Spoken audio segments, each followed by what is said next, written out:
This was a big deal. This path right here, it's the flyover.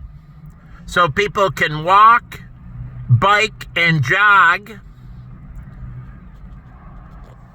to get to Navy Pier. Here, it didn't exist.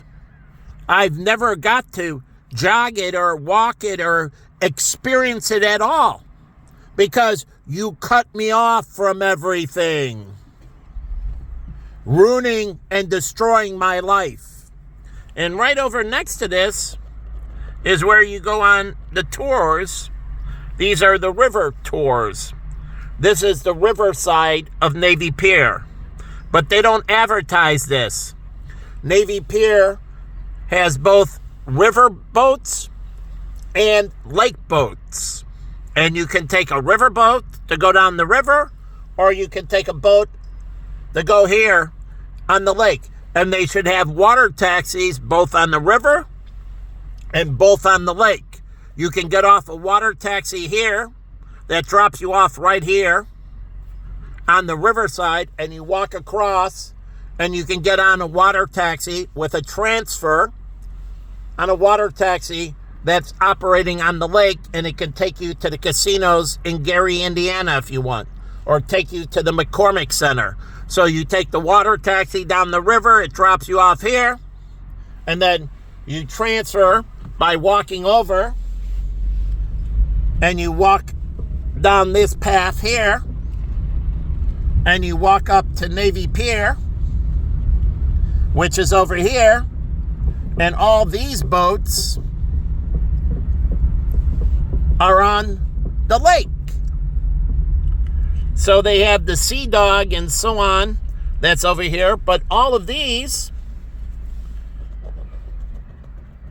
this boat here, and all the other ones, this is all the lake.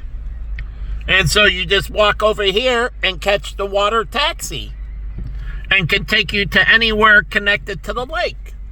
So now the water taxi can use both the river and the lake. And if you're coming from the lake, you get off here, like you take the water taxi down from Lake Forest, you get off at Navy Pier, and then you transfer over to the water taxi on the river. You walk across, winter or summer, spring or fall, drops you off here, you walk over, you catch the water taxi on the river, because this never freezes up, and you catch the water taxi on the river, and you can take it down to the financial district.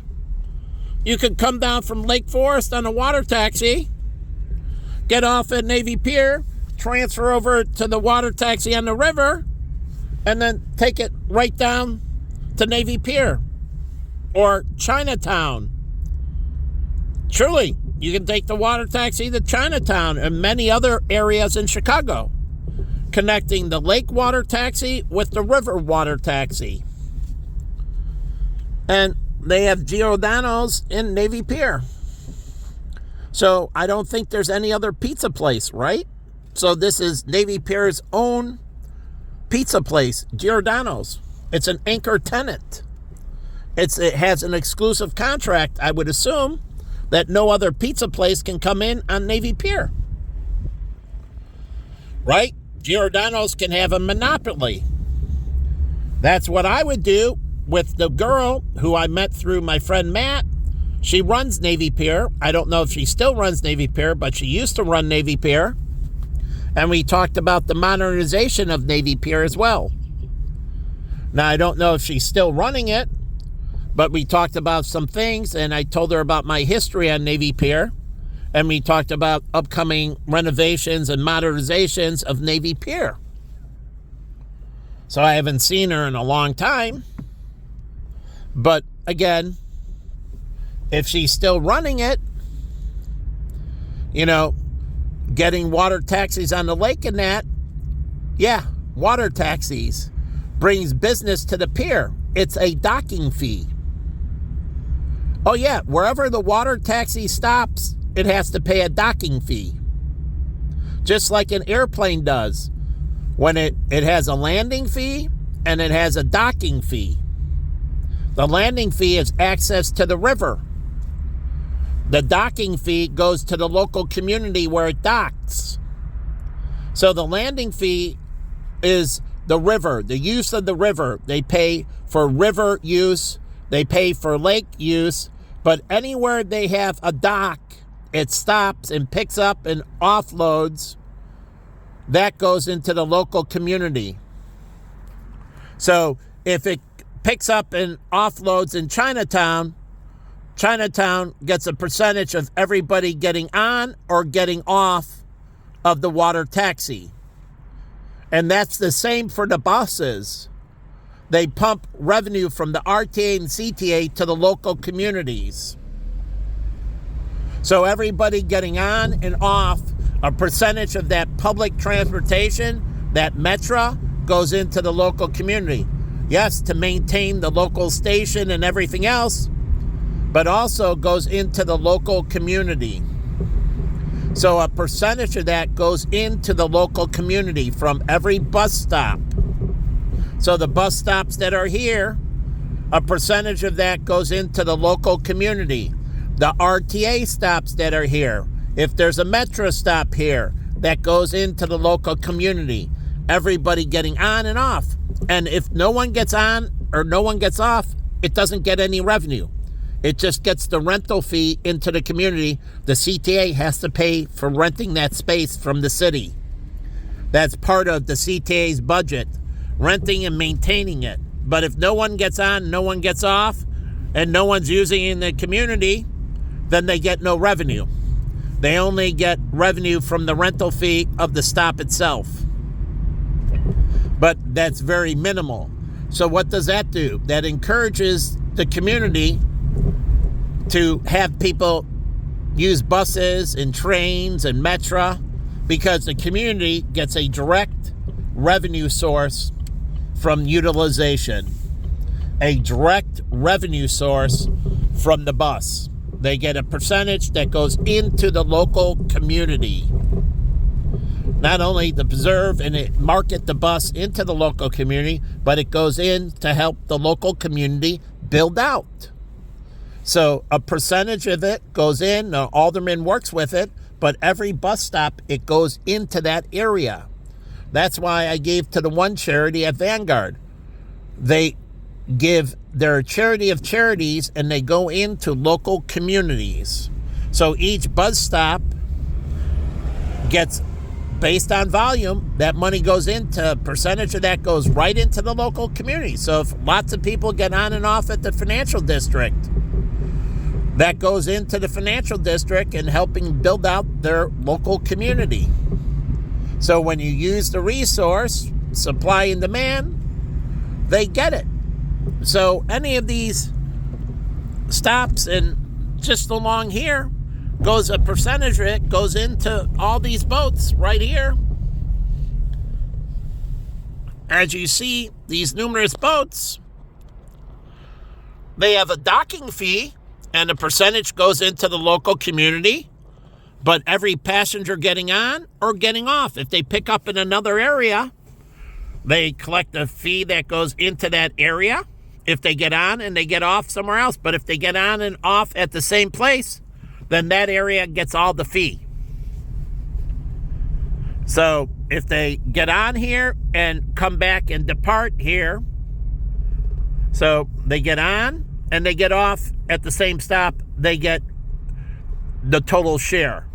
But if they get on, that community gets a piece, and where they get off, that community gets a piece. That way, everybody benefits economically from their presence. And so people don't fight against their presence, but encourage it. And if I was a businessman, I would want it this way, because I want to encourage and embrace the community and show them we're here. This is a community give. So paying taxes like property taxes and that Walmart does, that's already a community give. And then they employ people, and they have part of that income tax is supposed to go back into the community. Yes, part of the federal income tax goes back to that community. So again, If you generate more tax dollars, you get more revenue. So again, it goes back into that community. So a part goes for national operations and everything else, but also a part of it comes right back to the community where the tax revenue came from. Oh, right back to the community where the tax revenue came from.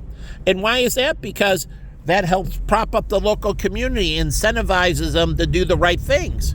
And when things go bad, they take care of them because the revenue coming in goes down. And so if taxpayers know that, oh, well, properties values are going down, property tax generation sale are going down, and the community is now not having enough money because bad things are happening. And bad things could be you have bad leadership making bad decisions on how to spend the money. Like John Hancock. It started closing all of its offices. And this is back in way before I was there, in 99, when the internet boom, the guy who was running John Hancock decided that he didn't need the sales office, that everything was going to be internet. And then they closed down. That's why Chicago office had the most orphans of any office, because they got rid of their sales force. And only a couple people were left, like Chuck, God rest his soul, he's passed, from the time the office was originally there. And so we had incredible amounts of policyholders with no agents. And so John Hancock, instead of being bigger, they destroyed their sales force. And so they would have been, Singapore and John Hancock would have been incredibly bigger, but they imploded themselves.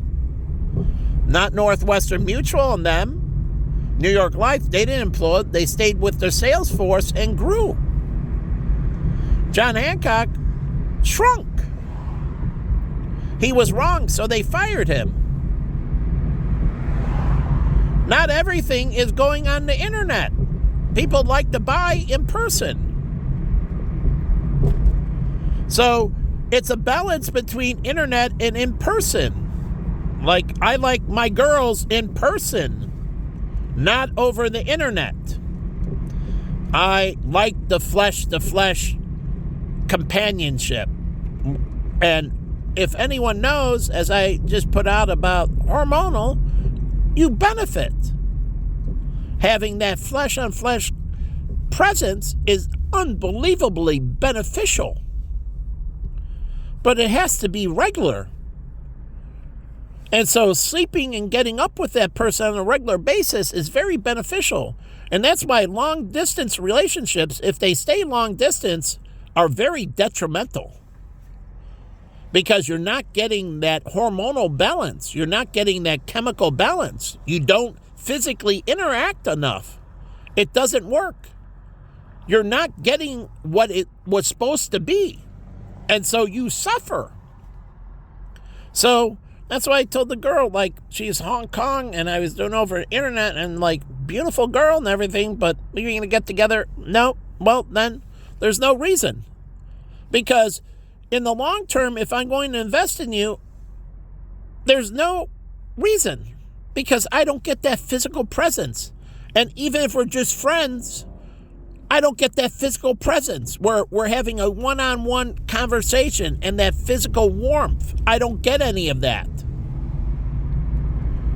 And that's what makes people more cold-hearted, because they don't get the physical presence. That's why I can't stay in the house. So no matter how much you try to terrorize me, I need physical presence. And I just blast the police officer. Why don't we go follow him around on and off duty and terrorize him every day and see how he likes it? Or she. I don't know if it was a he, but let's terrorize them everywhere they go, every single day, year in and year out. And let's see how he feels about it. They don't get terrorized. They respond to calls. So it's big difference. So, but put them in my shoes, and they probably would have not be here anymore. Heart attack, stroke, whatever. They'd be 10 feet under. But because of how my body's designed in blood, it always wants to heal. And it's done me right through my life. No matter what I had, I always healed from it. And I knew that. God designed me that way. But if you keep it on and don't turn it off, then there's no chance to heal. And that's what you've done. And you perpetually terrorize me, keeping the stress on and the terrorism up. Now, this guy crossed the line, and there's a police car right over here. He's in the intersection, in the crosswalk. That's a violation. Will he bust him for it? At least give him a warning? Will he? Well, let's see. So here's the car, the livery guy, and here's the police officer. Is he blind to his offense? Let's watch. Yep, he's blind to his violation. The blind eye of the law. Wow, that's what Chicago is. They turn a blind eye to all the crimes. And I don't care how little. I was a patrol boy.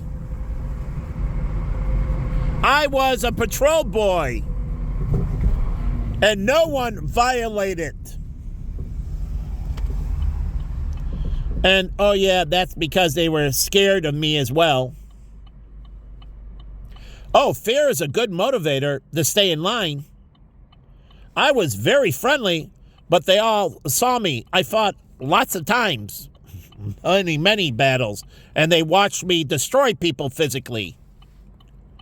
So, no one ever jaywalked or went against my authority, because they knew that I wouldn't be very nice to them if they did. And it's the same way with God. He created hell. When you go against his authority, he's not going to be nice to you. He's going to destroy you. So don't think he's going to be nice to you. He's going to hurt you so bad for so long, forever. So you're in for the forever death. So I'm down here in this area,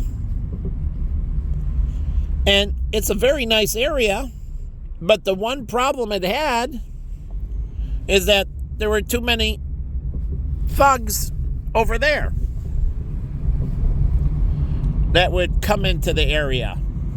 So the local people here, and I'll show you, I'll just drive by where I used to be, because it reminds me of the good times. Like Mike said, if there's anything, well, I would go back to that one spot with her. The beginning. So, again,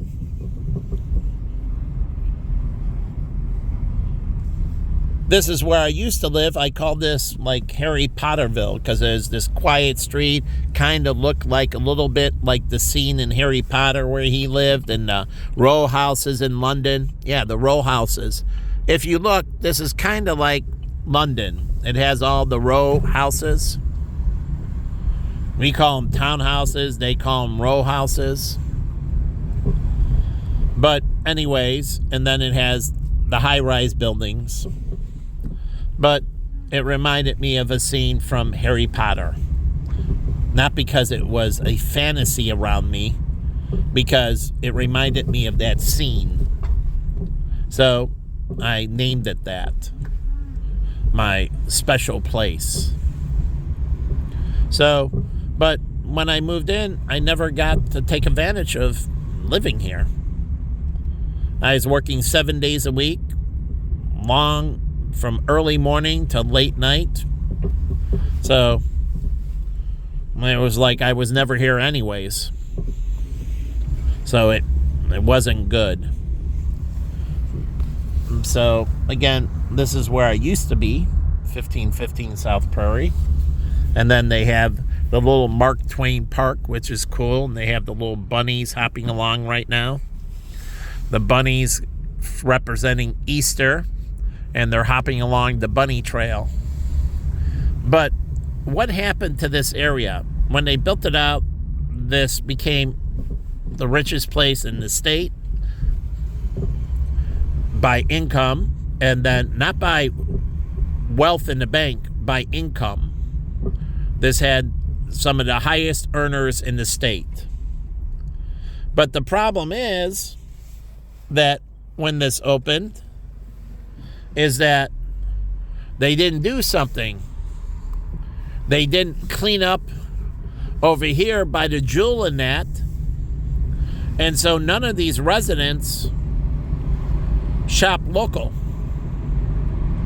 They don't walk over and they go to the restaurants or like Scout or any of that, because they didn't do a good job of enticing them and cleaning up. And they had, lots of people coming down from the south, and it wasn't because they were coming down and they dressed impeccably and everything else. They had to close down the bathrooms and everything at the Jewel to the bums. And they had all the bums in there, and the people from here, where that Jewel would have been doing incredible. And this is another restaurant that used to be there. This is the Firehouse, and then they owned the restaurant, which I was part of the group on Facebook, and it was over there, and I forget the name of it, but I used to go there a lot after I moved out. Then they closed it, and now it's something else. But the whole point is, this area doesn't get any of the residents, like that Gio O'Donnell's and that. They don't get any of the local stuff. These shops here turn over because the people that live here and on the other side, they don't walk over here and shop. They don't come over here and shop.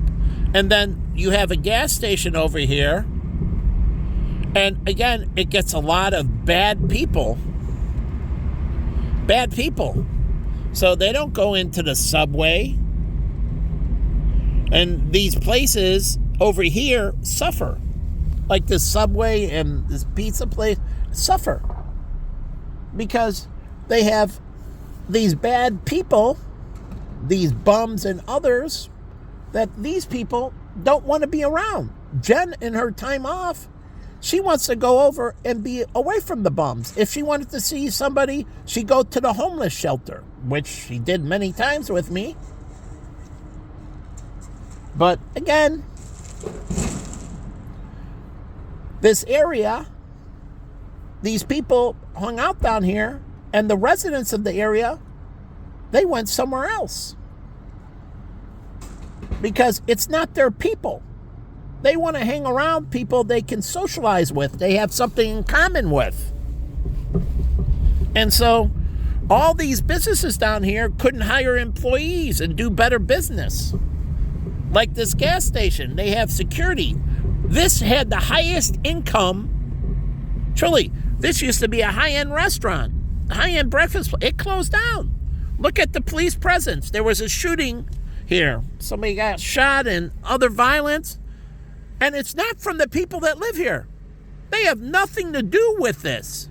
They don't use any of this. They pay property tax for it, and they pay a ton. Oh, they pay a lot for their properties, and they pay a fortune in property tax, but they don't use any of this because of the scumbags that are down here. So, if I was the alderman, I would be kicking some Chicago mayor butt and Chicago police butt and getting rid of these people that don't belong. So you walk into this gas station, and why should I have to fear? The bad people should fear. This Jewel never got any of these residents, and it suffered economically because they don't shop here. Because you go in, there's a bunch of bums in the bathroom and it smells like garbage and everything else. And so all these places tried to get business. Scout, it didn't get business from locals. All these places didn't get business. People came in from other areas, but the greatest pot of wealth was the people that live right here. But the people that live right here didn't want to deal with the people that were here coming in. They weren't their people, their crowd. They went and found their crowd somewhere else. And that's the failure of the cops. So these businesses have suffered unbelievably, never being able to tap into the pot of the gold that's the local community. Because they don't want to be here. They like living here and that, but outside of that, they leave. They like Grant Park and they go that, but any of the local businesses, they ignore. Because all the thugs and homeless and that came into this area and they don't want to hang around them. And it's the God's honest truth. What happened on Diversey? They forced to close down a Panera Care. Get it out of our community. They put Pacific Gardens in the commercial area, around all industrial. They didn't want it anywhere near them. They forced the closing of where? Let's see, on Diversey and Clark, they closed down that Panera Care because it was bringing the people driving down property values. Those people wanted to go into Panera. They have great income, and they wanted to use the local Panera, but they didn't want to hang out with the bums. People who smell like crap, truly, who piss all over and disrespect the place. They want to be around people that have good etiquette. And so Panera closed down the Panera Care. Oh, yeah, on State. They had Pacific Garden there. The community around it said, we don't want the homeless shelter there anymore on State. It's by State and Congress. And they told them, move the homeless shelter and get them the hell out of our area. We're paying a fortune in property tax, and we want to be around the people we want to be around. That's why I moved here, to be around the people I want to be around. And so what happens? You move in an area and you think, and that's why the suburbs are so much better. Because you move in an area and you're around the people you want to be around. And you don't worry about bums. There was one black bum and Jenna and them took care of him, helped him out, no bums. But in the history of Deerfield, there was only one bum, and it was only for a short period of time, and he was the bum of Deerfield. And he disappeared, meaning they took care of him, got him cleaned up, and got him to a better place. So in Deerfield, in Chicago, I was never around any bums. If I wanted to see, I went to help out in homeless shelters. Outside of that, I didn't run into them. So even where I lived in Tucson and everything, I never lived by any bums. Larry said not where I lived in Tucson. I went and helped out with bums in certain places, but I didn't have any bums around where I hung out, where I went. Zero bums around the University of Arizona campus. There's no bums. No bums in the courtyard. University of Arizona. There's bums in Tucson, but none on the university campus. Not a single homeless person on the University of Arizona campus. On the whole campus, not a single homeless person. No one. Because if you're sleeping, you're vagrant and you're gone. So there were no bums on the U of A campus. And that's why people loved it. They could go down the campus and not experience any negativity. If they want to go help somebody, they go there. Just like in Ghana. What did they say? We don't bring the negativity here. We keep it out of our community. we go help them there. But we never let them come here, destroying our way of life. We'll help them better their way of life, but they're not coming here and destroying our way of life. And that's what they told me. So they go to the Ivory Coast and other places, help them out with their problems, do charitable work over there, but they're not allowed in their country. They're not bringing their problems to our society. But what have we done in America? We allow them to bring their problems to our society. We're supposed to be going over there and helping them.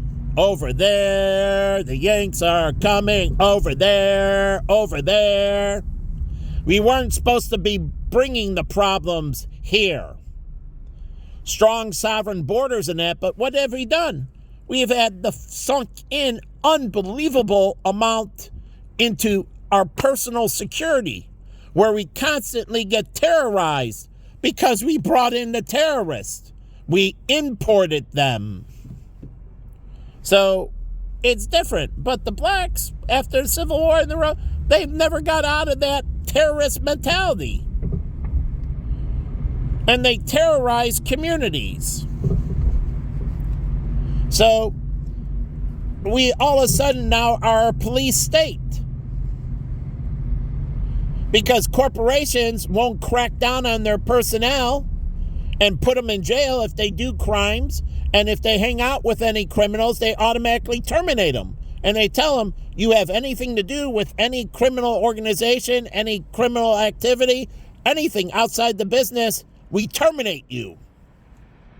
So what is Prudential doing, and Aon and all these companies, Apple, Samsung and that, they allow criminal activity. But if they changed it and got strict on it and you were screwed, and they would report that criminal activity to law enforcement, to prosecutors, and I would, if I ran it, I would tell them at Vanguard, any criminal activity of any person automatically goes to the police. And if you're hanging out or associating with, we notify them. We don't accept anyone with any type of criminal ties in any way, shape, or form. Total repentance. No going back to your old ways. But again, this area has never had a chance to reap the benefits of the people that live here. Because the people that live here, they don't want to be here. So once they leave their little cottage, they take off and they go other places. Like they go find a Whole Foods or go to that, like the Whole Foods that's on by Northwestern University and so on. They go over there, but they don't. Like White Palace, they don't get any locals. Let's go by White Palace.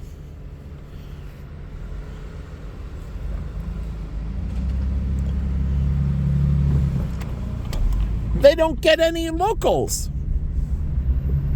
And they don't get any of the benefit from the locals. Because the locals don't want to go in there with thugs and heavy security and heavy... I learned at all the places I ran, security keeps a low presence, a low profile. It's there, but it doesn't keep a substantial presence. You only do that in bad neighborhoods where you have to show force all the time. But in good neighborhoods, you want the security, like the Secret Service. The president doesn't want strong arm, so they dress in suits and ties, and their etiquette is impeccable, truly. And they move around with them. He doesn't want to show strong security because he wants to show, what? That the country is safe. That the country is safe. So the president doesn't want to show that he has to be scared everywhere he goes, because if he has to be scared, then you have to be scared. And so the president and the Secret Service, they keep a very low profile. And I've been there to the Department of Treasury. I've interacted. They've come to my school. And the whole point is to keep a very low presence, a low profile. So they see the guys in suits and ties and everything moving around. There is no uniformed officers or any of that, because the president doesn't want to show that we need this in our country. That's a show of force. And so they wear FBI agents, detectives, and everything. They don't show force. Why do you think detectives get treated better than officers, uniform officers? Because they come up in a suit and tie. You don't see the gun. You don't see the badge. They don't see you as a threat. They see you as friendly. As friendly. When you put on that uniform, like in the military, they see you more as a threat than a friend. And even if you're doing community service, they're very wary of you because they see the uniform and see you as a threat. That's why they have plainclothes officers, and they don't see him as a threat. That's why at Baja, our security dressed the same. When I worked security for the alumni club and that, I dressed very nice. I dressed in a jacket and everything. I dressed extremely nice. And I treated everybody with absolute respect. I had one incident only, and I took care of it myself. So here's the White Palace. And so people from this neighborhood, I'll show you the census, but they don't go in here. So this business suffers. This business suffers. And all this business suffers. This mall. This Whole Foods doesn't get that many people. They don't go up here. They go to the other one and the other one. They don't go here. Truly. I used to spend a lot of time in this mall and looked at who used this. Where do they live? Not around here. So, okay, you say that's great, but the people around here would like to use the amenities, would like to go to these places. And you're building a new thing here at the hotel or at the old post office. Is it having residential or businesses? They would like to hang out in the local community. But if you got the thugs, then they're not going to hang out. So it's not white palace, it's white trash, that place is. Or white garbage. Truly. So those people don't want to be anywhere around it. I lived up here. My ex, we never hung out up here. We never went to the White Palace. I drove by and nope. Only recently have I ever gone there. Not my crowd. And the Jewel that's over there by Pacific Gardens. Nope. And the Jewel over there. My ex went there once. We didn't shop there. Because not our crowd. So you want to be around, you do things. You go to the University of Arizona. Who do you hang around with? University of Arizona students. You go to Harvard. Who do you hang around with? Harvard students. You go to MIT. Who do you affiliate with? And me and Jen used to talk about this. Like your classmates. You're going to school and you're trying to create connections at that institution. Like the University of Chicago. You want to get to know the professors. You want to get to know your classmates. Now here's the old post office. What are they doing with it? Is it going to be residential? What it is, I have no idea. But are they going to be able to get the people from around here wanting to go? So all these places around here don't get locals. Locals don't want to have anything to do with them. And so all those years of being down here, and even after I moved out, I used to hang out at that Panera that's in the mall that was behind me I showed you. And again, not locals. And they suffer because their biggest amount of business is from your local. They have so many residents around here that have high income that could spend a lot of money, but they don't get it. And the reason why is if you go down south, they have like one mall, and if they don't develop that area, then these people keep on coming this way. And so developing the Michael Reese and developing that area down there will stop them from coming this way. And then these people get to enjoy their own area. It's not like they can't come down here, but it'll be by choice, not by necessity. They come down because it's necessity, not choice. So they need to develop that area, and they can shop local, go to restaurants local, shop local, be around their people, and come down here and everything, and people get along better. Because it's not an everyday thing. It's more of a random interaction than a daily interaction. And this is what I talk about UIC. And I'm talking the quality of individual. The quality of the individual.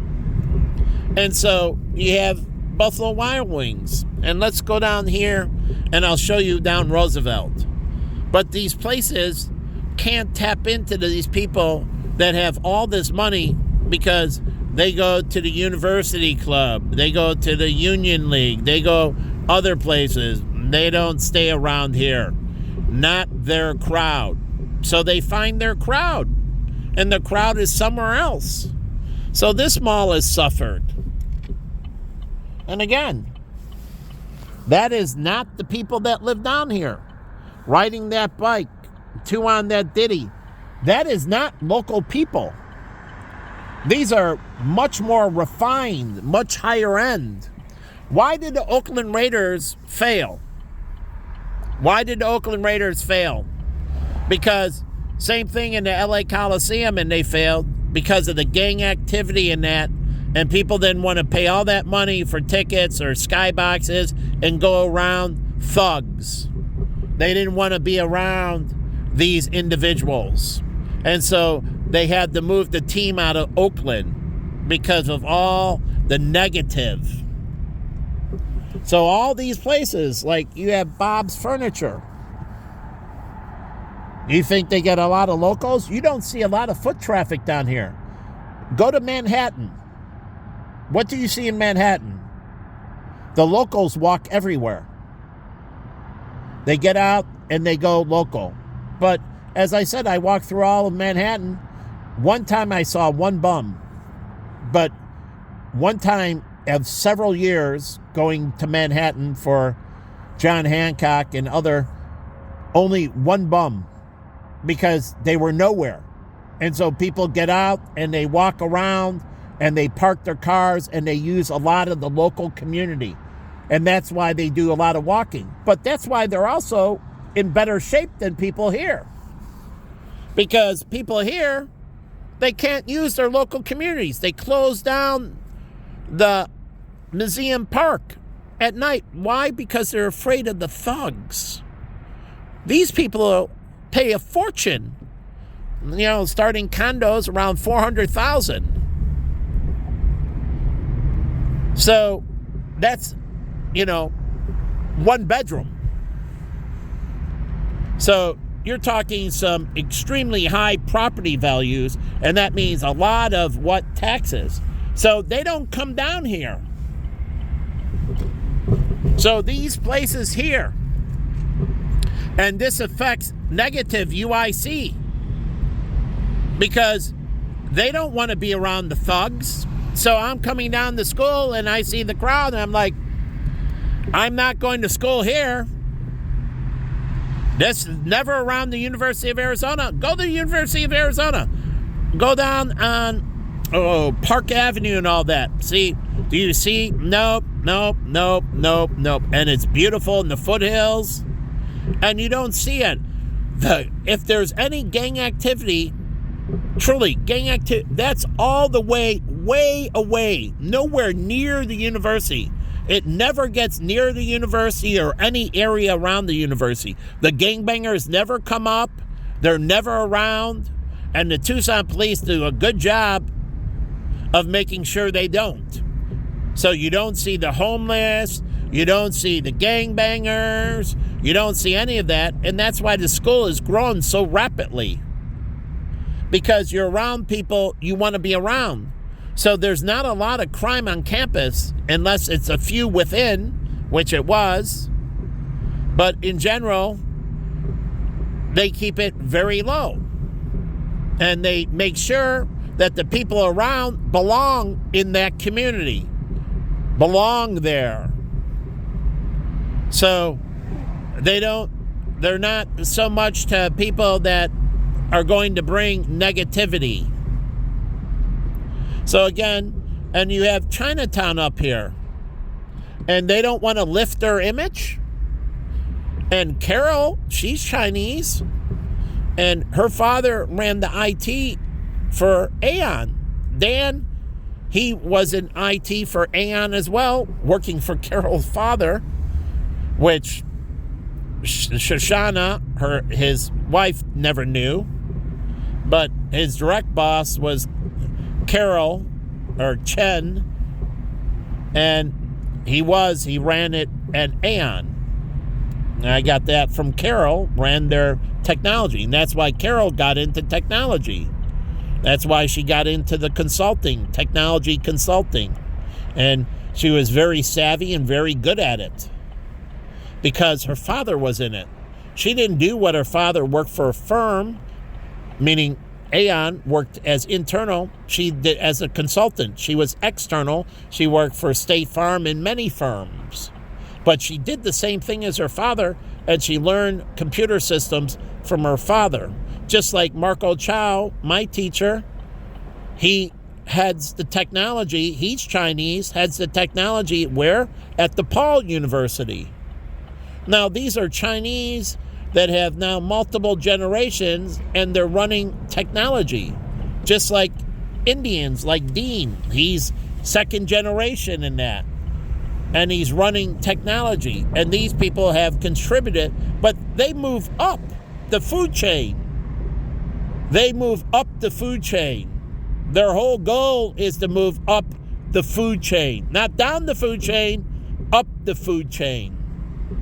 And they work their butt off to move up the food chain. Simon is way more successful than his parents.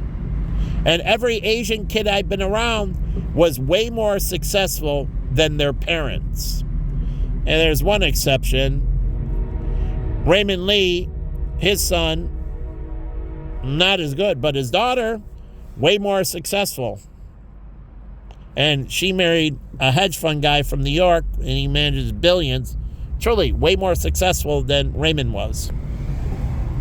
But the son, not so successful. And that's because he needs a fire under him. But again, don't they want to move up the food chain? Like Ocean Grill and Bar. Looks nice. It is a nice looking place. So, again, don't they want to move up the food chain? Like Lawrence Fish Market. Don't they want to kind of enhance its image and so on? And cater to these people that are right down the street that they don't get? I go into the Lawrence Fish Market. They don't get anyone from Central Station and all that community. They don't get any of them. Lawrence Fish Market doesn't get any of these people. And neither does Chinatown. Neither does Chinatown. I watch from the conventions and everything else, and I'm going into Chinatown, but I watch from the conventions and all that, and then they don't get people from up here in Central Station and all that because it's not nice enough. I can go to the Park Hyatt, or I can go to the Peninsula to eat, or I can go to a lot of other restaurants in the Gold Coast and other areas. And they go around them because it's not ghetto. So they don't get any of these people because it's ghetto.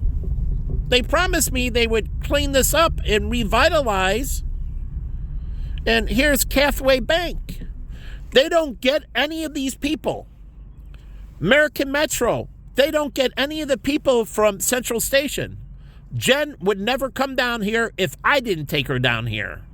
Now, Carol and them, when they were drunk, late night, used to go to Shy Cafe. Carol, Irene, but besides that, they would never come down here. It's too ghetto. Truly, too ghetto for them. But when they're really drunk and wanted something and couldn't find anything, they would come down to Shy Cafe because it was open to 4 a.m. But other than that, they never came down. They never wanted to come down here. They hung out at all the other places, and I know because I hung out with them. They went to Fulton Market and everywhere else and never came down here because it's too ghetto. Here's Cathway Bank. And then here's American Metro. And then I'll show you Pacific Global. But they suffer from this ghetto. Here's the trash. Look at those dumpsters hanging out. It's like having your ass hang out with manure all over it and reeking.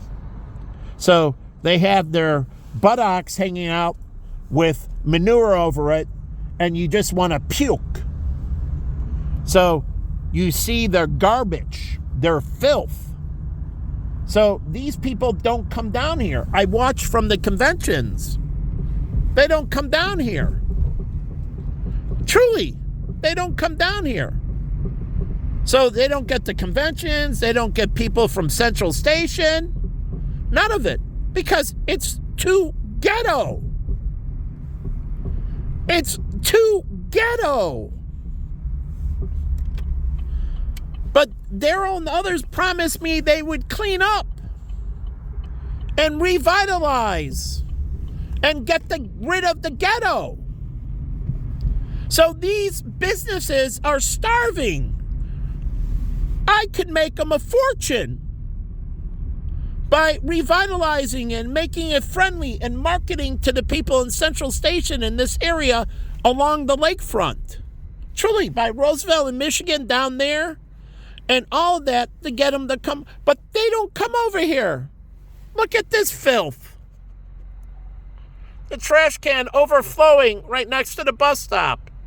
Freaking ghetto. So they don't come down. And that's what's happened to Chinatown, but you don't understand. Tony Wu, I think, or Tony whatever his name is, a famous chef here, he opened something out of Chinatown. Very high-end, elegant place out of Chinatown. His place in Chinatown is ghetto compared to his other place. And those people, like Jen and mine, they go to that place. They don't come down here. This is like slumming. This is slumming. This is ghetto. And I know Chinese people, they don't come in here because it's too ghetto. They can go to a more fine place that has nicer and cleaner and everything else. Why would I come down here and risk getting sick and deal with this? The ghetto of Chinatown. So, I don't get it. It's just like I told Steve in Cape Town, you got to get rid of the trash. And the elegant neighborhoods that are in New York and that, you don't see any of that. They don't throw their trash. They came up with systems to keep the trash off the street. They don't have alleys in New York. We have alleys. They don't have alleys, so they came up with other systems so you don't see the filth. And then this is the Chinatown Union Church, which I'm a big supporter. Never physically been in, but my former client was an elder and her husband was an elder. Here's Pacific Global. Right here, Pacific Global Bank. This bank doesn't get any of the clients from Central Station. They don't deposit. And you're talking people making upper six figures, million plus. Oh yeah, people making multi-millions. They don't come and open an account down here because it's ghetto.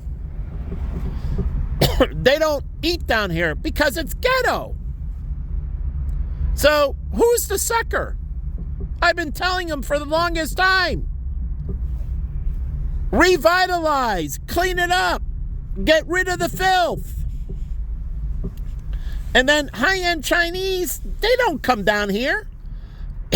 And I never met anyone from the Chinese embassy in Chinatown. And I've never seen the Chinese embassy do anything in Chinatown. But you think they would want to talk to the Chinese embassy, talk to people here about doing business back in China.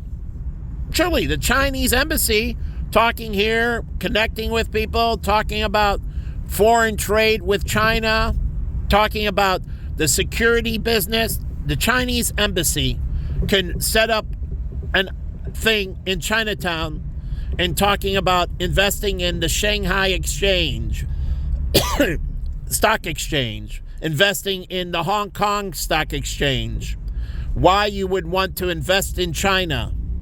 Truly. But they don't. So, again, that's what the embassy is supposed to be doing, right? Reaching out to its people, like the Polish embassy here in Chicago. We have one of the largest Polish communities outside of Poland, talking about the Polish exchange, talking about the opportunities in Poland, and investing in opportunities and how the embassy can help, just like the U.S. Embassy is supposed to help trade with countries. Their embassies here are supposed to help their people here trade back with their country. So they don't.